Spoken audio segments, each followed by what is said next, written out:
श्री राधे राधे नमस्ते।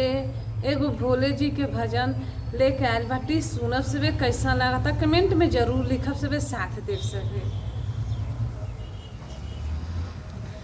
धतुरा डोला भांगिया ढोला मोर दिलवा डोला ये भोले जी।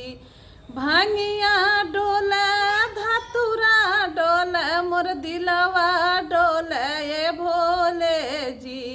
गौआ नगरिया के लोगवा बमड़ी कहे दर्शनवा दे दिए भोले जी।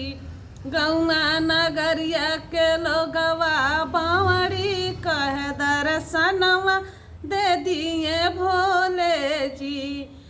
धतुरा डोला भांगिया डोला मोर दिलवा डोला ये भोले जी।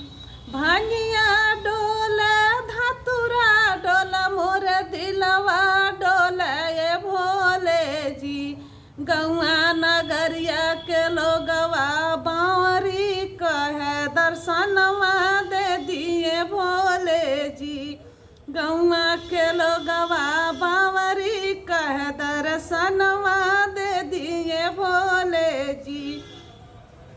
धियवा दिहनी दमदा दिहनी नतिया दइए भोले जी। धियवा दिहनी दमदा दिहनी नतिया दइए भोले जी। गौआ नगरिया के लोगवा बावरी कहे दर्शनवा दइए भोले जी। गौआ नगरिया के लोगवा बावरी कहे दर्शनवा दे दिए भोले जी।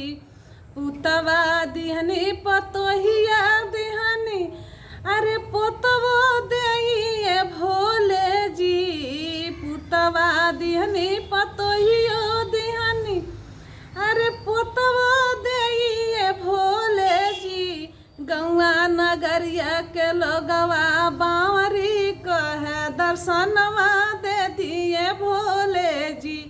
गौआ नगरिया के लोगवा बावरी कहे दर्शनवा दे दिए भोले जी। साड़िया दिहनी चुनरिया दिहनी से नूरवा दिए भोले जी। साड़िया दिहनी चुनरिया दिहनी सिंदूरवा दिए भोले जी। गौआ नगरिया के लोगवा बावरी कहे दर्शनवा दिए भोले जी। गौआ नगरिया के लोगवा बावरी कहे दर्शनवा दिए भोले जी। ओम नमः शिवाय।